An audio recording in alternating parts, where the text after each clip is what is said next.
من الشیطان الرجیم بسم اللہ الرحمن الرحیم وَلَقَدِ اسْتُهْزِئَ بِرُسُلٍ مِّن قَبْلِكَ، اور البتہ تحقیق استہزاء کیا گیا کئی رسولوں کے ساتھ آپ سے پہلے۔ فَأَمْلَيْتُ لِلَّذِينَ كَفَرُوا، پس میں نے مہلت دی واسطے ان کے جنہوں نے کفر کیا۔ ثم اخذتهم، پھر میں نے پکڑ لیا ان کو۔ فَكَيْفَ كَانَ عِقَابِ، پس کیسے تھا میرا عذاب۔ أَفَمَنْ هُوَ قَائِمٌ، کیا پس وہ کہ وہ قائم ہے، عَلَى كُلِّ نَفْسٍ، اوپر ہر نفس کے، بما کسبت، ساتھ اس کی کمائی کے۔ وَجَعَلُوا لِلَّهِ شُرَكَاءَ، اور بنا لیے انہوں نے اللہ تعالیٰ کے لیے شریک۔ قُلْ سَمُّوهُمْ، کہہ دیجئے نام لو ان کے۔ أَمْ تُنَبِّئُونَهُ، یا تم خبر دیتے ہو اس کو، بما لا يعلم فی الارض، ساتھ اس کے کہ وہ نہیں جانتا زمین میں۔ ام بظاہر من القول، یا باتیں کرتے ہو سرسری۔ بل زین للذین کفروا، بلکہ مزین کیا گیا واسطے ان کے جنہوں نے کفر کیا، مکرہم، ان کا مکر، وصدوا عن السبیل، اور روک دیے گئے راستے سے۔ ومن یضلل اللہ، جسے اللہ تعالیٰ بہکا دے، فما لہ من ہاد، پس نہیں اس کے لیے کوئی ہدایت دینے والا۔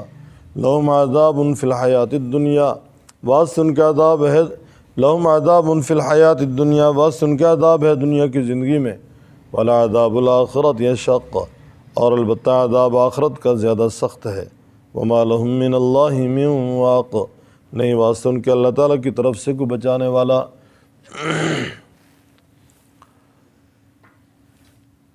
آج کی زیر سبق آیات میں پہلی آیت کے اندر تسلی ہے خاتم الانبیاء صلی اللہ علیہ وسلم۔ روایات میں ہے کہ مکہ کے مشرکوں نے آپ علیہ السلام کو ستایا، مذاق کرتے رہے، ٹھٹھا کرتے رہے، کہتے تھے احد الذی یذکر آلہتکم، یہ وہی ہے جو ذکر کرتا ہے تمہارے معبودوں کا، یعنی تمہارے معبودوں کی تردید کرتا ہے۔ اور پھر جب بھی آپ صلی اللہ علیہ وسلم ان کو مسئلہ توحید سمجھاتے تو وہ آپ علیہ السلام کو شاعر کہتے، ساحر کہتے، کاہن کہتے، مجنون کہتے۔ انسان کے دل میں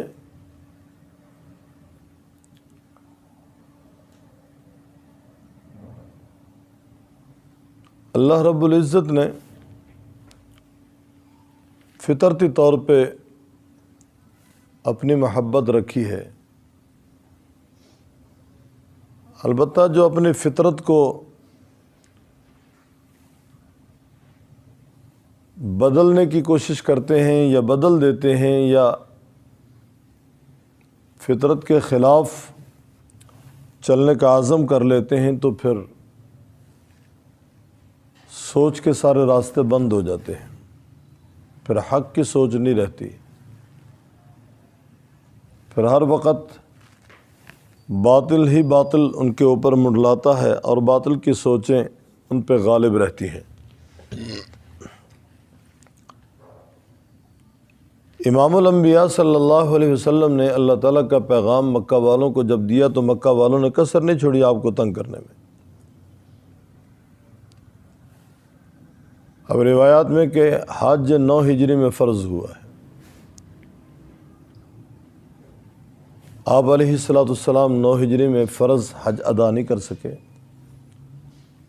9 میں آپ صلی اللہ علیہ وسلم نے حضرت ابوبکر صدیق رضی اللہ تعالیٰ عنہ کو امیر حج بنا کر بھیجا۔ آپ صلی اللہ علیہ وسلم 10 کو تشریف لے گئے اور یہ آپ کا آخری حج تھا، پہلا اور آخری حج فرض۔ البتہ ہجرت سے پہلے آپ علیہ السلام نے 2 حج کیے ہیں، وہ نفلی حج تھے۔ مکہ والے حج کرتے تھے، مکہ والے بیت اللہ کا طواف کرتے، صفا مروہ کی سعی کرتے، مینا میں جاتے تھے، مزدلفہ جاتے تھے۔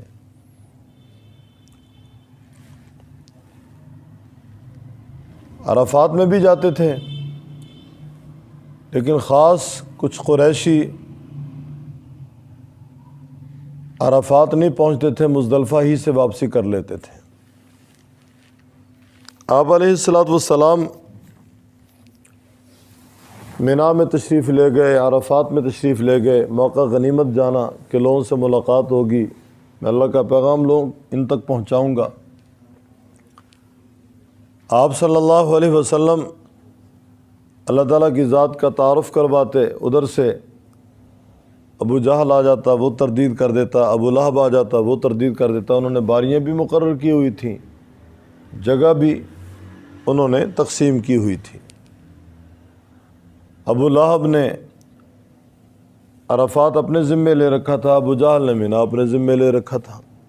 آپ علیہ الصلوۃ والسلام عرفات میں جا کر توحید کی دعوت دے رہے ہیں، ابو لہب اٹھتا کہ میں سگا چچا ہوں ان کا، اور یہ بات جو کہہ رہے ہیں غلط کہہ رہے ہیں، اور پھر اپنی زبان سے گستاخانہ انداز کے اندر آپ صلی اللہ علیہ وسلم کا رد کرتے ہیں۔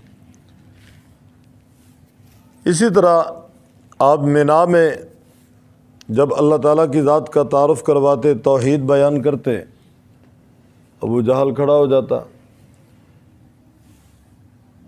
ابو لہب حضور کا سگا چچا ہے، ابو جہل حضور کا سگا چچا نہیں ہے، برادری میں سے ہے۔ وہ تردید کر دیتا آپ صلی اللہ علیہ وسلم کی۔ تو اللہ تعالیٰ نے ان کے استہزاء کا تذکرہ فرمایا، وَلَقَدِ اسْتُهْزِئَ بِرُسُلٍ مِّن قَبْلِكَ فَأَمْلَيْتُ لِلَّذِينَ كَفَرُوا، البتہ تحقیق استہزاء کیا گیا کئی رسولوں کے ساتھ آپ سے پہلے، میں نے مہلت دی ان لوگوں کو جنہوں نے کفر کیا، پھر میں نے پکڑ لیا ان کو۔ فَكَيْفَ كَانَ عِقَابِ، پس کیسے تھا میرا سزا دینا۔ جب تک اللہ تعالیٰ نے آگاہ نہیں کیا، کسی کو تباہ نہیں کیا، پہلے آگاہ کیا پھر تباہ کیا، تاکہ کسی کا یہ عذر باقی نہ رہے کہ ہم تک حق پہنچا نہیں، یا ہمیں گویا کہ کسی نے حقیقت بتائی نہیں، یہ عذر کسی کا رہی نہ۔ افمن هو قائم علی کل نفس بما کسبت، رب تعالیٰ فرماتے ہیں ایک وہ ہے جو قائم ہے اوپر ہر نفس کے ساتھ اس کی کمائی کے۔ وہ اللہ تعالیٰ کی ذات قائم بھی ہے، دائم بھی ہے، علیم بھی ہے، قادر بھی ہے۔ ایک وہ ہے جو ہر وقت قائم ہے، ہر نفس اس کے قبضہ قدرت میں ہے، ہر ایک کی حالت کو ہر وقت وہ دیکھ رہا ہے۔ بما کسبت، جو وہ کر رہا ہے، جو کہہ رہا ہے، جو دیکھ رہا ہے، جس پوزیشن میں ہے کوئی اللہ کے سامنے ہے، اللہ تعالیٰ سے بے خبری میں نہیں ہے۔ ایک تو وہ ہے جو ہر ایک کو اپنی قدرت سے دیکھ رہا ہے اور اس پہ وہ نگران ہے۔ وَجَعَلُوا لِلَّهِ شُرَكَاءَ، اور بنا لی انہوں نے اللہ تعالیٰ کے لیے شریک، جن کو اللہ تعالیٰ کا شریک بنایا ہے، اللہ کی صفات میں لا کر کھڑا کیا ہے، وہ تو ان صفات کے مالک نہیں ہیں کہ وہ قائم بھی ہوں، دائم بھی ہوں، علیم بھی ہوں، قادر بھی ہوں، وہ ان صفات کے مالک نہیں ہیں۔ قل سموہم، اللہ تعالیٰ فرماتے ہیں ذرا نام تو لو ان کے۔ ہم دیکھتے ہیں کیا ایسی پاور کے وہ مالک ہیں کہ وہ خالق بھی ہوں، مالک بھی ہوں، وہ متصرف بھی ہوں، وہ قائم بھی ہوں، وہ دائم بھی ہوں، وہ علیم بھی ہوں، وہ قادر بھی ہوں، وہ واجب الوجود بھی ہوں، وہ ابتدا انتہا سے پاک بھی ہوں۔ میں دکھا تو صحیح کون ہیں وہ۔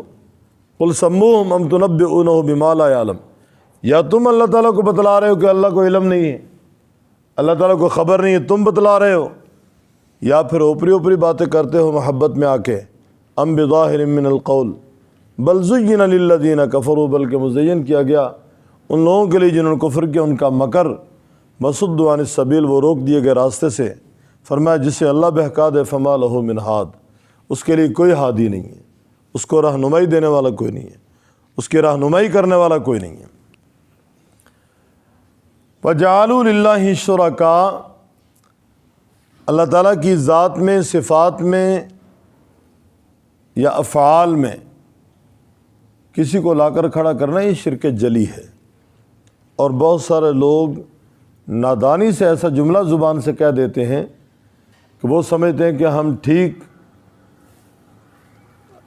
کہہ رہے ہیں، درست کہہ رہے ہیں، لیکن وہ ہوتا غلط ہے اور شرک بن جاتا ہے۔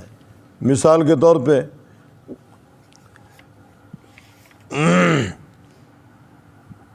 کہتے ہیں کہ آپ صلی اللہ علیہ وسلم کے سامنے ایک ساتھی آیا، اس نے ایک جملہ کہا، ماشاء اللہ وشاء محمد، اللہ تعالیٰ کو منظور ہو اور محمد نے جو چاہا میرا کام ہو جائے گا۔ تو آپ علیہ السلام اس کی یہ بات سن کر ناراض ہوئے، فرمایا جعلتنی للہ ندا، تو نے مجھے اللہ تعالیٰ کا شریک بنا دیا ہے۔ قل ما شاء اللہ وحدہ،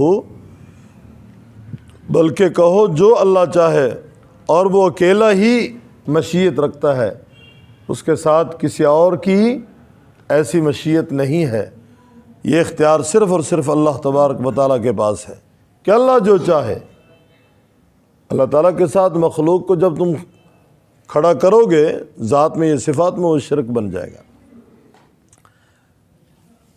ایران میں ایک فرقہ تھا ثنویہ، وہ دو خدا مانتے تھے، یزداں اور اہرمن۔ یزداں وہ کہتے خیر کا خالق ہے، اہرمن وہ کہتے تھے شر کا خالق ہے، برائی کا خالق ہے۔ وہ کہتے دو خدا ہیں، خیر کا خالق اور ہے، برائی کا خالق، شر کا خالق اور ہے۔ ہم کہتے ہیں ایک ہی اللہ ہے، شر کا خالق بھی وہی ہے، خیر کا خالق بھی وہی ہے۔ وَجَعَلُوا لِلَّهِ شُرَكَاءَ، اور بنائے انہوں نے اللہ تبارک و تعالیٰ کے لیے شریک۔ قُلْ سَمُّوهُمْ، کہہ دیجئے نام تو لو ان کے، کیا تم بناتے اس کو وہ کہ نہیں جانتا؟ وہ زمین میں ہم بظاہر من القول، یا وہ باتیں کر رہا ہے اوپری اوپری، بلکہ مزین کیا گیا کافروں کے لیے ان کا مکر، روک دیا گیا وہ راستے سے جس سے اللہ بہکا دے، اس کے لیے کوئی ہادی نہیں۔ لہم عذاب فی الحیات الدنیا، رب تعالیٰ فرماتے ہیں ان کے لیے عذاب ہے دنیا کی زندگی میں، ان کے لیے عذاب ہے دنیا کی زندگی میں، اور البتہ عذاب آخرت کا زیادہ سخت ہے، ان کو اللہ تعالیٰ سے کوئی بچانے والا نہیں۔ علماء نے لکھا ہے کہ ضروریات دین کا علم سیکھنا فرض ہے۔ ہماری روزمرہ کی گفتگو میں ایسے کلمات زبان سے جاری ہو جاتے ہیں جو درست نہیں ہوتے، جس طرح ہمارے شیخ رحمہ اللہ سختی سے رد کیا کرتے تھے کہ آدمی بیٹھا ہوا دعا کرے اللہ جی کرم فرما دے، فرماتے تھے یہ جی مخلوق کے لیے ہے، خدا کے لیے نہیں ہے۔ جب ہم کہیں گے اللہ جی کرم فرما دے، یہ کفریہ کلمہ ہے۔ اللہ جی رحم فرما دے، اللہ جی کرم فرما دے، اللہ جی مجھے فلاں چیز دے دے، یہ جی خلق خدا کے لیے ہے، مخلوق کے لیے، جس پہ فنا آنے والی ہے، جس پہ موت آتی ہے، اللہ کے لیے نہیں ہے۔ تو ہماری روزمرہ کی گفتگو میں ایسے کلمات زبان سے جاری ہوتے رہتے ہیں جہاں عقیدے پہ زد آ رہی ہے، ایمان متاثر ہو رہا ہے، اعمال متاثر ہو رہے ہیں۔ فرمایا ضروریات دین کا علم سیکھنا بہت ضروری ہے۔ ہمارے شاہ رحمہ اللہ فرماتے ہیں، پیچھے چلے جائیں نصف صدی، پون صدی، عشاء کی نماز کے بعد گھر کا سربراہ سب بچوں کو، گھر والوں کو بٹھاتا تھا تو عقیدے کی بات کیا کرتا تھا، اللہ تعالیٰ کی ذات کا تعارف، فرشتوں کا تعارف، رسولوں کا تعارف، اچھی بری تقدیر کا تعارف، کتابوں کا تعارف، اور بعد الموت کا تعارف، ایمان مفصل، ایمان مجمل یاد کروائی جاتی تھی، کلمہ طیبہ یاد کروایا جاتا تھا، کلمہ شہادت یاد کروایا جاتا تھا، اور اس طرح گویا کہ قرآن پاک پڑھ کر سنایا جاتا، قرآن پاک کے قصص ان کو سنائے جاتے، انبیاء علیہ الصلوۃ والتسلیمات کے قصص بیان کیے جاتے، اولیاء کے احوال ان کو سنائے جاتے، حکایات صحابہ ان کے سامنے رکھی جاتی۔ یہ پرانا کلچر تھا کہ ہر گھر کے اندر ایک بڑا آدمی اپنے بچوں کو اچھے اچھے قصص دینی اعتبار سے بیان کرتا، آپ صلی اللہ علیہ وسلم کی سیرت ان کے سامنے رکھی جاتی۔ فرمایا آج بھی ہر گھر کی ضرورت ہے کہ بچوں کا عقیدہ ٹھیک ہونا چاہیے، بچوں کی، بڑوں کی نماز ٹھیک ہونی چاہیے، نماز بامعنی آنی چاہیے، نماز کا ترجمہ ساتھ ہونا چاہیے، اور نماز کے مسائل یاد ہونے چاہیے، نماز کے فرائض واجبات ذہن نشین ہونے چاہیے۔ لیکن افسوس مسلمان بھی ہیں، نمازی بھی ہیں نماز نہیں آتی، نمازی ہیں نماز کا ترجمہ نہیں آتا، مسلمان ہیں کلموں کا ترجمہ نہیں آتا، مسلمان ہیں نماز جنازہ نہیں آتی، مسلمان ہیں نماز جنازہ کے مسائل نہیں آتے، مسلمان ہیں وضو کے فرائض غسل کے فرائض کا پتہ نہیں ہے، مسلمان ہیں گویا کہ ہمیں مسجد کے آداب کا پتہ نہیں ہے، مسلمان ہیں صاحب نصاب ہیں زکوٰۃ کے مسائل نہیں آتے کہ زکوٰۃ کا نصاب کیا ہے، پیسوں کا نصاب کیا ہے، سونے کا کیا ہے، چاندی کا کیا ہے، اور جانوروں کا کیا ہے، کھیتی باڑی کا کیا ہے، پھر بارانی زمین کا کیا ہے، چاہی زمین کا کیا ہے، عورتوں کے پاس زیور ہے کس مقدار میں ہو زکوٰۃ دینی چاہیے، نہ عورتوں کو مسائل آتے ہیں نہ مردوں کو مسائل، وراثت کے مسائل نہیں آتے، وراثت میں حق تلفی ہوتی ہے، لوگوں کے حقوق پامال ہو رہے ہیں، ہمسایوں کے ساتھ زیادتی اور ظلم ہو رہا ہے، تو آج فرمایا لوگ بے دینی کا شکار ہیں، بے دین مر رہے ہیں، اچھی بات ہے۔ تو لہم عذاب فی الحیات الدنیا والعذاب الآخرۃ اشق وما لہم من اللہ من واق۔ اب یہ دیکھیں ایک ساتھی پہلے واش روم سے نکلے ہیں، وہ بھی اندر ٹیلی فون پہ بات کر رہے تھے، ادھر سے ٹوٹی کھلی ہوئی ہے، اسی طرح نکل گئے ہیں۔ اب یہ آداب میں ادب ہے کہ واش روم میں جانے سے پہلے دعا پڑھنی ہے، نکلنے کے بعد دعا پڑھنی ہے۔ ہم ٹیلی فون کے دھیان لگے ہوئے ہیں اور کسی کا ماحول متاثر ہوتا رہے جو مرضی ہوتا رہے۔ مسجد میں داخل ہونے کے آداب، مسجد میں نکلنے کے آداب، گھر میں داخل ہونے کے آداب، گھر سے نکلنے کے آداب، اور اس قدر مت ماری گئی مصروفیت کی پتہ نہیں چلتا، دسترخوان پہ بیٹھ کر پڑھتے ہیں اللہم انی اعوذ بک من الخبث والخبائث، ہاں ٹوائلٹ کے دروازے پہ کھڑے ہو کر پڑھتے ہیں بسم اللہ وعلی برکات اللہ، پتہ ہی نہیں چلتا، بغیر دین کے دنیا سے رخصت ہو رہے ہیں، بغیر دین کے دنیا سے رخصت ہو رہے ہیں۔ لہم عذاب فی الحیات الدنیا والعذاب الآخرۃ اشق وما لہم من اللہ من واق۔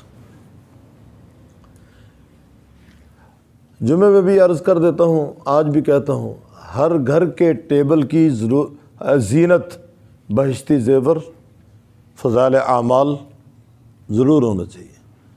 فضائل اعمال اور بہشتی زیور ہر ٹیبل کی زینت ہونا چاہیے گھر میں، اور خصوصاً خواتین کے لیے تحفہ خواتین، مردوں کے لیے تحفہ مسلمین، یہ کتابیں، اور بھی چھوٹے موٹے رسائل ہیں جو گھروں میں ہونے چاہیے، جن کا مطالعہ کرنا چاہیے۔ مثال کے طور پہ خواتین کے لیے جنتی عورت ایک رسالہ ہے، ایک کتاب ہے، مسلمان خاوند مسلمان بیوی، یہ مرد بھی پڑھے عورتیں بھی پڑھے تاکہ اپنے حقوق کا پتہ چلے۔